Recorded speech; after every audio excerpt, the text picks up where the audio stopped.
صرف ایک رب کی ذات ایسی ہے جو معافی مانگنے پہ یہ نہیں پوچھتا کہ غلطی کیوں کی تھی، ورنہ یہ تو ایک غلطی کے پیچھے ساری اچھائیاں بھول جاتے ہیں۔ بسم اللہ الرحمن الرحیم۔ السلام علیکم۔ کیا حال ہے میری بہنوں کا؟ کیسی ہیں آپ سب؟ امید کرتی ہوں کہ سب ٹھیک ہوں گی، میں بھی ٹھیک ہوں۔ چلیں آج کا ولاگ شروع کرتے ہیں۔ بچے کافی دن سے شامی بنانے کی فرمائش کر رہے تھے، اور مجھے کچن میں بہت زیادہ کام کرنا اور بہت کمپلیکیشن پسند نہیں ہے، لیکن میں بچوں کی کوئی بھی فرمائش ٹالتی بھی نہیں ہوں، تو اپنے طریقے پہ بہت ہی آسان طریقے سے اور شارٹ کٹ طریقے سے آج شامی کباب بنا کے کھلاؤں گی۔ آپ بھی دیکھیے گا، گرمی میں کام کرنا کچن میں بہت ہی مشکل ہے، لیکن جس طریقے سے میں کام کرتی ہوں اس میں زیادہ برنر کے پاس کھڑا نہیں ہونا پڑتا۔ تو چلیں شامی کباب بنائیں گے۔ محرم الحرام شروع ہو چکا ہے پاکستان میں۔ 10 محرم 26 جون اور جمعے کا دن ہے۔ آپ سب بہنوں کو پتہ ہے کہ اس مہینے میں عبادت اور ذکر زیادہ سے زیادہ کرنا چاہیے، نوافل پڑھنے چاہیے، قرآن کی تلاوت اور استغفار کی کثرت کرنی چاہیے۔ محرم کے مہینے کو اللہ کا مہینہ کہا گیا ہے۔ اس میں صدقہ کرنا، مسکینوں کو کھانا کھلانا اور پانی پلانا بہت زیادہ فضیلت رکھتا ہے۔ ہمارے پیارے نبی کریم صلی اللہ علیہ وآلہ وسلم 10 محرم کا روزہ رکھتے تھے۔ 10 محرم یوم عاشورہ کہلاتا ہے۔ اس دن کے روزے کی بہت زیادہ فضیلت ہے۔ ہمارے پیارے نبی کریم صلی اللہ علیہ وآلہ وسلم نے فرمایا، میں اللہ سے امید رکھتا ہوں کہ عاشورہ کا روزہ گزشتہ 1 سال کے گناہوں کا کفارہ بن جائے گا۔ یہ دن چونکہ دوسرے جو مذاہب ہیں، جیسے حضرت موسیٰ کی قوم جو یہودی جنہیں ہم کہتے ہیں، تو حضرت موسیٰ کی قوم کو فرعون سے نجات جس دن ملی تھی وہ بھی 10 محرم تھا، تو شکر کے طور پہ موسیٰ علیہ السلام بھی روزہ رکھتے تھے۔ تو ہمارے پیارے نبی کریم صلی اللہ علیہ وآلہ وسلم نے بھی روزہ رکھا اور امت کو ترغیب دی 10 محرم کا روزہ رکھنے کی۔ یہودی صرف 10 محرم کا روزہ رکھتے تھے، تو نبی کریم صلی اللہ علیہ وآلہ وسلم نے فرمایا کہ اگر میں اگلے سال زندہ رہا تو 9 محرم کا روزہ بھی رکھوں گا تاکہ یہود سے مشابہت نہ ہو۔ اس لیے بہتر ہے کہ 9 اور 10 محرم دونوں کے روزے رکھے جائیں۔ اکیلا 10 محرم کا روزہ بھی جائز ہے، لیکن 9-10 محرم کا روزہ رکھنا، ساتھ رکھنا افضل ہے۔ اگر 9 محرم کا روزہ نہیں رکھ سکتے تو 10 کا روزہ اور ساتھ میں 11 کا روزہ رکھ سکتے ہیں۔ روزہ لازمی نہیں ہے، لیکن یہ ہمارے پیارے نبی کی سنت ہے، مستحب ہے۔ آپ نیت کر لیں اور اللہ سے اجر کی امید رکھیں۔ بعد میں 10 محرم کو ہی کربلا کا واقعہ پیش آیا۔ 10 محرم کو ہی امام حسین رضی اللہ تعالیٰ عنہ اور ان کے جانثاروں نے کربلا میں عظیم قربانی دی۔ اس دن روزہ رکھ کر ہم صبر، حق پہ ڈٹ جانے اور قربانی کا سبق تازہ کرتے ہیں۔ ہمیں چاہیے ہم اپنے بچوں کو بھی کربلا کے واقعے اور اس دن کی اہمیت کے بارے میں بتائیں۔ امام حسین رضی اللہ تعالیٰ عنہ اور شہدائے کربلا کی قربانی کو پڑھیں، بچوں کو سنائیں پڑھ کے، اور صبر، حق پہ ڈٹ جانے اور ظلم کے خلاف کھڑے ہونے کا عزم کریں۔ شامی کباب بنانے کے لیے دال میں نے رات کو ہی بھگو دی تھی، صبح اسے واش کر کے کوکر میں ڈالا ہے، ساتھ میں قیمہ ڈال دیا ہے۔ اس میں نے لہسن، پیاز، ٹماٹر اور سبز مرچ سب کچھ ڈال کے پانی ڈال کے اس کو گلنے کے لیے رکھ دیا ہے۔ تقریباً 15 سے 16-18 منٹ تک اس کو میں نے گلایا ہے۔ اس کے بعد اس کو میں نے اب کھول دیا۔ آپ دیکھیں اس کی کیا صورتحال ہے۔ اس میں پانی موجود ہے، پانی ابھی اس میں ہے۔ جب تک اس میں پانی ہوگا آپ نے اس میں چمچ نہیں چلانا۔ ایک دفعہ اگر آپ نے کوکر کو اوپن کر دیا اور اس میں چمچ گھما دیا تو یہ ساتھ لگنا شروع ہو جائے گا۔ تو ہمیں کوشش کرنی ہے کہ جب تک پانی ڈرائی ہو تب تک آپ نے اس میں چمچ نہیں چلانا۔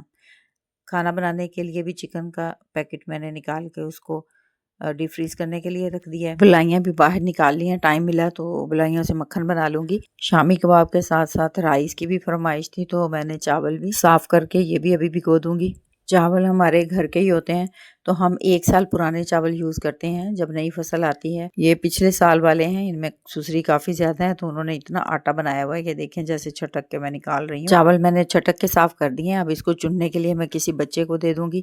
چھوٹے چھوٹے کام جو ہے میں بچوں سے کروا لیتی ہوں، اس سے میرا ٹائم کافی بچ جاتا ہے۔ آپ بھی اپنے بچوں کو اپنی ٹیم بنائیں، بچے چھوٹے بھی ہوں یا بڑے ہوں، جس بھی عمر کے ہوں، اس کی عمر کے حساب سے آپ اسے کام جو ہے وہ دے سکتی ہیں اور وہ کام آپ کے ساتھ کروائے۔ گھر میں افراد زیادہ ہیں، کھانے والے زیادہ ہیں، تو ہاتھ بھی اتنے ہی زیادہ ہیں۔ اس طرح گھر کے کاموں میں اپنی ٹیم کو اپنے ساتھ رکھیں، آپ کا ہاتھ بھی بٹائیں گے اور خود بھی کام کرنا سیکھیں گے، ذمہ داری اٹھانا سیکھیں گے۔ ساتھ ساتھ میں دال کا پانی بھی چیک کر رہی ہوں، شامی کے لیے جو دال اور قیمہ رکھا ہوا تھا اس کا پانی بھی چیک کر رہی ہوں۔ جب پانی خشک ہو جائے گا تو اس کے بعد ہم نے اس کو اتارنا ہے۔ یہ دیکھیں میں آپ کو بھی چیک کرواتی ہوں، نمک مرچ مسالے بعد میں ہم ایڈ کریں گے۔ قیمہ اور دال میں پانی جب اچھی طرح سے خشک ہو جائے گا تو اس کے بعد آپ نے اس میں ڈالنا ہے گرم مسالہ، نمک، مرچ اور ہلدی۔ میری کوشش ہوتی ہے کہ ہر کھانے کو سمپل طریقے سے ہی بناؤں، 1 پاٹ ریسیپی ہو، بنانے میں بھی زیادہ برتن جو ہے وہ یوز نہ ہو، گندے نہ ہوں، اور کھانے میں بھی زیادہ یوز نہ ہو۔ اچھا آپ یہ دیکھیے میں نے کوکر میں دال، قیمہ، لہسن، پیاز، ٹماٹر اور سبز مرچ جا کے گلنے رکھ دیا تھا۔ جب اس کو اوپن کیا ہے تو پانی کو بغیر چمچ ہلائے آپ نے اس کو ڈرائی کر دینا ہے۔ پانی جب اچھے سے ڈرائی ہو جائے تو اس میں نمک، مرچ، ہلدی اور گرم مسالہ ڈال دینا ہے۔ بہت ہی سمپل سی ریسیپی ہے۔ ادرک ڈالیں گے اس میں، ادرک چونکہ گلتا نہیں ہے اس لیے ادرک کو پیس کے پھر اس میں شامل کیا جاتا ہے۔ اب یہ ڈرائی ہو چکا ہے اور میں نے چونکہ اس میں ایک بار چمچ ہلا دیا ہے تو اب دیکھیں یہ ساتھ لگنا بھی شروع ہو گیا ہے۔ ہمیں موئسچر ابھی مزید نکالنا ہے۔ دیکھیں بار بار کیمرے پہ بھاپ آ رہی ہے اور یہ موئسچر ابھی فیل ہو رہا ہے، اس میں تھوڑا سا ہے۔ موئسچر اچھی طرح سے ڈرائی کرنے کے بعد اس میں 2 چمچ بیسن کے میں نے ڈالنے ہیں۔ یہ میٹر میرا 3.5 کلو ہے ٹوٹل، تو اس میں صرف 2 چمچ بیسن کے ڈال رہی ہوں۔ بیسن کو اچھے طریقے سے اس پورے میٹر میں مکس کر دیں گے۔ اس کے بعد چمچ کو صاف کر کے باہر نکال دیں گے، اور یہ آپ نے ایک لینا ہے جس سے لہسن پیستے ہیں، گھوٹنا آپ نے اپنا کنڈی ڈنڈے والا ڈنڈا، تو اور کوکر کے اندر ہی میں نے اس کو، چونکہ دال ساری رات کی بھیگی ہوئی تھی اور پھر میں نے اسے 15 سے 18 منٹ اس کو میں نے بوائل بھی کیا ہے، اور قیمہ بھی مشین کا قیمہ تھا، تو یہ یکجان ہو جائیں گے ویسے ہی چمچ ہلانے سے۔ مزید اگر آپ گھوٹنے کے ساتھ اس کو تھوڑا سا پیس دیں گے تو یہ بہت ہی اچھا سا بیٹر جو ہے وہ مکس ہو جائے گا۔ اس کے لیے آپ کو کسی بلینڈر کو گندا کرنے کی ضرورت نہیں ہے، نہ ہی زیادہ محنت چاہیے اس کے لیے۔ اور کوکر میں نے بچوں کے سامنے جا کے رکھ دیا تھا، انہوں نے شوق شوق میں خود ہی ان کی ٹکیاں بنا دی ہیں، اور اس میں سے ہاف میں نے فریز کر لی ہیں، باقی ہاف فرائی کر لوں گی۔ کافی زیادہ میٹر تھا یہ، جیسے میں نے آپ کو بتایا، تو یہ 25-30 ٹکیاں آج میں فرائی کرنے والی ہوں۔ آئل میں نے ڈال دیا ہے توے کے اوپر، اور انڈے میں اس کو میں یوں ڈپ کر کے اور ڈال رہی ہوں۔ ایک بار گھی کو اچھے سے گرم ہونے دیں، پھر اس کے بعد ڈالنا شروع کریں۔ انڈا باہر سے بہت جلدی پک جائے گا اور اس کا بہت پیارا سا براؤن کلر جو ہے وہ آ جائے گا، اور شامی اس طرح آپ نے 2 چمچ جو بیسن ڈالا وہ اس کی وجہ سے کہ شامی آپس میں جڑی رہے گی، بالکل بھی ٹوٹے گی نہیں، اور ٹیسٹ اس کا اتنا زبردست ہوگا، منہ میں گھلتی جائے گی، کیونکہ آپ نے اس کو گلا ہی اتنا زیادہ لیا ہے کہ پیسنے کی بھی ضرورت نہیں پڑی۔ یہ کچے قیمے کے کباب کی نسبت بہت جلدی فرائی ہو جاتی ہیں، اندر سے سارا میٹر پہلے ہی پکا ہوا ہوتا ہے، باہر سے جسٹ آپ نے انڈا لگا کے اس کو فرائی کرنا ہے۔ مجھے ذاتی طور پہ کچے قیمے کا کباب جو ہے وہ زیادہ پسند ہے، اس میں دال وغیرہ کچھ بھی ایڈ نہیں ہوئی ہوتی، اور سبز مرچ اور پیاز وغیرہ سب کاٹ کے ڈالتے ہیں کرش کر کے، تو وہ زیادہ ٹیسٹی ہوتا ہے، لیکن اس میں فرائی میں بہت ٹائم لگتا ہے۔ اس کو جب فرائی کرتے ہیں تو کافی دھیمی آنچ پہ آپ کو بہت دیر چولہے کے پاس بیٹھنا پڑتا ہے، تو یہ والے جو ہے فٹافٹ فرائی ہو جاتی ہیں، اس لیے بچوں کو زیادہ تر یہی بنا کے دیتی ہوں۔ ویسے بچوں کو ان کا ٹیسٹ زیادہ پسند ہے، کچے قیمے کے کباب، چپلی کباب جو ہیں ان کی نسبت۔ شامی کباب تھوڑے ٹائم میں ڈھیر سارے بن جاتے ہیں، اور چپلی کباب جو ہیں ان میں ٹائم بہت زیادہ لگتا ہے، تو وہ کم ہی بناتی ہوں، لیکن بناؤں گی تو وہ ریسیپی بھی آپ کو ضرور شیئر کروں گی۔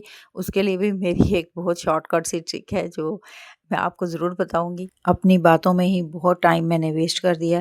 میں آج واقعہ کربلا پہ بات کرنا چاہتی تھی۔ میں آپ پیاری بہنوں سے یہ کہنا چاہتی تھی کہ ہمیں اپنے بچوں کو اس واقعے کے بارے میں، اسلامی تاریخ کا یہ جو ایک انتہائی اہم اور دردناک واقعہ ہے، اپنے بچوں کو اس کے بارے میں ضرور آگاہ کرنا چاہیے۔ تھوڑا سا آپ ان کو بتا سکتی ہیں کہ حضرت امیر معاویہ کے انتقال کے بعد جب ان کے بیٹے یزید ابن معاویہ نے خلافت سنبھالی اور مختلف شخصیات سے اپنی بیعت کا مطالبہ کیا، تو اس وقت امام حسین رضی اللہ تعالیٰ عنہ، جو ہمارے پیارے نبی صلی اللہ علیہ وآلہ وسلم کے نواسے تھے، انہوں نے اس کے ہاتھ پہ بیعت نہیں کی، کیونکہ وہ سمجھتے تھے کہ قیادت انصاف، تقوی اور اسلامی اصولوں کے مطابق ہونی چاہیے۔ عراق کے شہر کوفہ کے بہت سے لوگوں نے امام حسین رضی اللہ تعالیٰ عنہ کو اس معاملے کے بارے میں پوچھا، انہیں خطوط لکھے اور دعوت دی کہ وہ وہاں آ کر ان کی رہنمائی کریں۔ امام حسین رضی اللہ تعالیٰ عنہ اپنا اہل خانہ اور ساتھیوں کے ساتھ مکہ روانہ ہوئے۔ راستے میں یزیدی لشکر نے امام حسین رضی اللہ تعالیٰ عنہ کے قافلے کو روک لیا اور انہیں کربلا کے میدان میں قیام پر مجبور کر دیا۔ چند دنوں بعد پانی کی رسائی بھی محدود کر دی، جس سے قافلے کے افراد، خواتین اور بچوں کو شدید مشکلات کا سامنا کرنا پڑا۔ اور 10 محرم کو جنگ شروع ہوئی۔ امام حسین رضی اللہ تعالیٰ عنہ کے ساتھیوں نے بڑی بہادری اور وفاداری کا مظاہرہ کیا۔ ایک ایک کر کے ان کے تمام ساتھی اور اہل خاندان جو ہیں وہ شہید ہوتے گئے۔ آخر کار امام حسین رضی اللہ تعالیٰ عنہ بھی شہید ہو گئے، اور ان کے ساتھ تقریباً 72 جانساروں کی شہادت کا ذکر ملتا ہے تاریخی روایات میں۔ کچھ میں یہ جو فگر ہے ڈیفرنٹ ہے، لیکن کافی زیادہ تعداد میں جو صحابہ اکرام تھے وہ اس کربلا کے واقعے میں شہید ہوئے۔ اب بچوں کو یہ بتایا جائے کہ کربلا سے ہمیں پیغام کیا ملتا ہے۔ کربلا صرف ایک جنگ نہیں تھی، بلکہ یہ اصولوں کی خاطر قربانی کی علامت تھی۔ اس واقعے سے ہمیں حق اور سچائی پہ قائم رہنے کا سبق ملتا ہے۔ ظلم اور ناانصافی کے سامنے کبھی نہ جھکے انسان، کیونکہ یہ زندگی عارضی زندگی ہے۔ جب ہم صبر اور استقامت اختیار کریں گے، دین اور اخلاقی اصولوں کی حفاظت میں اپنی جان قربان کر دیں گے، تو وہی اگلی زندگی میں کام آئے گا۔ اللہ پاک ہم سب کا حامی و ناصر۔